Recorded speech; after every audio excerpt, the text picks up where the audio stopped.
एक महिला को मारकर उसके शव के टुकड़े टुकड़े करके उसी के घर के फ्रीज में रखा गया। एक महिला को मारकर उसके शव को सूटकेस में भरकर नदी में फेंक दिया गया। ऐसे केस तो आपने कई बार सुने होंगे, है ना? लेकिन आज जो मैं आपको जिस केस के बारे में बताने जा रहा हूं, वह इतना ब्रूटल है कि विक्टिम के साथ जीते जी बर्बरता की गई थी। इसे सुनने के बाद आप सभी की रूह तक कांप जाएगी। जी हां, हम बात कर रहे हैं फेविक्विक तांत्रिक मर्डर केस के बारे में। तो क्या था ये पूरा मामला, विस्तार से समझते हैं। तो फिर स्वागत है आप सभी का और नए ऑफिशियल शो। कहानी की शुरुआत होती है एक फोन कॉल से। 18 नवंबर 2022 राजस्थान के उदयपुर जिले के गोगुंदा पुलिस स्टेशन में एक अज्ञात फोन कॉल आती है। कॉल करने वाले की घबराई हुई आवाज से अंदाजा होता है कि पास के ही जंगल में कुछ गंभीर घटना घटी है। सुबह के लगभग 7:30 बजे गोगुंदा के थाना अधिकारी तुरंत एक टीम तैयार करके उबेश्वर जी के जंगल की तरफ रवाना होते हैं। घटनास्थल पर पहुंचने के बाद पुलिस करीब 300 मीटर जंगल के भीतर जाकर एक भयानक दृश्य देखती है। वहां एक युवक और युवती का नग्न अवस्था में छटपटाता हुआ शव पाया जाता है। युवक का निजी अंग काटा गया था, जबकि महिला के शरीर के साथ बर्बरता की गई थी। पुलिस को शुरुआत में शक होता है कि ये ऑनर किलिंग का मामला हो सकता है, लेकिन हालत काफी अजीब थे, इसलिए ये मामला काफी जटिल और रहस्यमय लग रहा था। पुलिस ने दोनों के शवों को पहले कब्जे में लिया और आसपास के क्षेत्रों में जांच शुरू कर दी। फिर पोस्टमार्टम के लिए भेजे गए शवों की पहचान धीरे धीरे सामने आती गई। युवक का नाम था राहुल मीना, जो कि पेशे से शिक्षक था, और युवती का नाम था सोनू कुंवर, जो कि अपने पति से अलग रह रही थी। पुलिस की जांच आगे बढ़ती है तो पुलिस को सोनू कुंवर के पड़ोसियों के घर के पीछे लगे सीसीटीवी फुटेज में कुछ सुराग मिलते हैं। फुटेज में 3 लोग एक बाइक पर सवार उसी जंगल की ओर जाते हुए दिखाई पड़ते हैं, जिनमें से बाइक पर 2 पुरुष और 1 महिला सवार थे। अब उसी फुटेज के आधार पर राहुल और सोनू कुंवर की पहचान तो कर ली जाती है, लेकिन तीसरे व्यक्ति की पहचान हेलमेट पहने होने की वजह से मुश्किल हो रही थी। तफ्तीश के दौरान पुलिस को एक और महत्वपूर्ण सुराग मिलता है कि बाइक के आगे काले नाम का एक स्टिकर लगा हुआ था।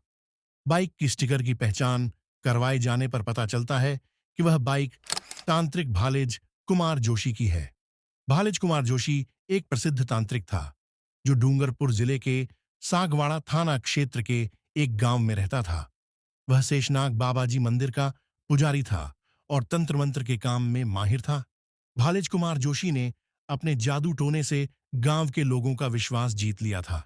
लोग उससे अपनी हर समस्या के समाधान के लिए और अक्सर तंत्र उपचारों के लिए उसके पास आया करते थे।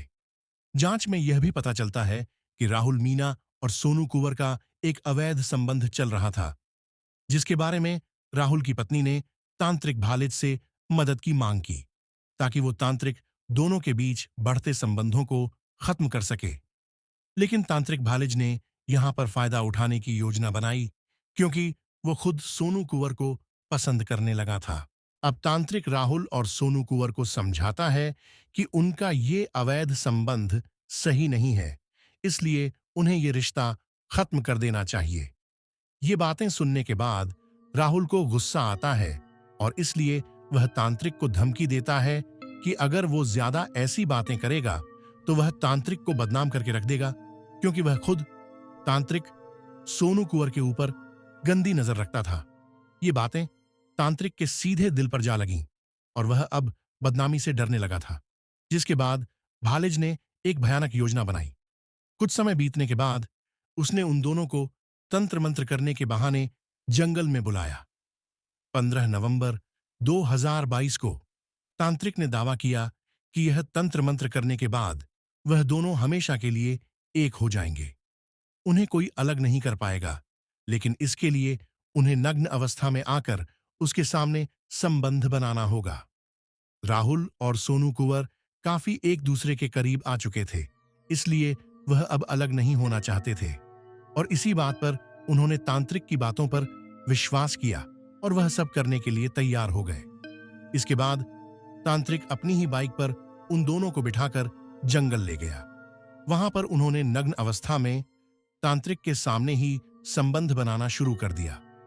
फिर मौका देखते ही तांत्रिक उनके ऊपर खूब सारा फेविक्विक छिड़क देता है, जिससे उनके शरीर आपस में उसी अवस्था में चिपक जाते हैं। इसके बाद तांत्रिक तेज धार वाले हथियार से उन पर हमला कर देता है। वह उनके निजी अंगों को काट देता है और जब उसका मन नहीं भरता तो वह पत्थर से उनके चेहरे को कुचल देता है। फिर पहचान छिपाने के लिए कुछ केमिकल का इस्तेमाल करता है और वहां से भाग जाता है। आपको यह जानकर बहुत ही दुख होगा कि जब उनके साथ यह जघन्य कृत्य किया जा रहा था तो वह जीवित थे, लेकिन फेविक्विक की वजह से उनके होंठ और आंखें चिपक चुकी थीं, तो ना तो वह कुछ देख पा रहे थे और ना ही अपने दर्द को बयां कर पा रहे थे, और इसी तरीके से वह मौत के मुंह में चले गए। यह कल्पना ही अपने आप में कितनी भयानक है, तो उन्होंने कितना दर्द सहा होगा। पुलिस ने फिर बड़ी मशक्कत के बाद तांत्रिक को गिरफ्तार कर लिया और पूछताछ में भालेज ने यह भयानक कहानी कबूल की है। यह घटना हमें सिखाती है कि ईर्ष्या, अहंकार, एक्स्ट्रा मैरिटल अफेयर और अंधविश्वास कितना खतरनाक साबित हो सकते हैं। बाकी ये था हमारा आज का एपिसोड। अगर आप इसको लेकर कुछ फीडबैक देना चाहते हैं तो जरूर कहें। फिर से मुलाकात होगी अगले एपिसोड।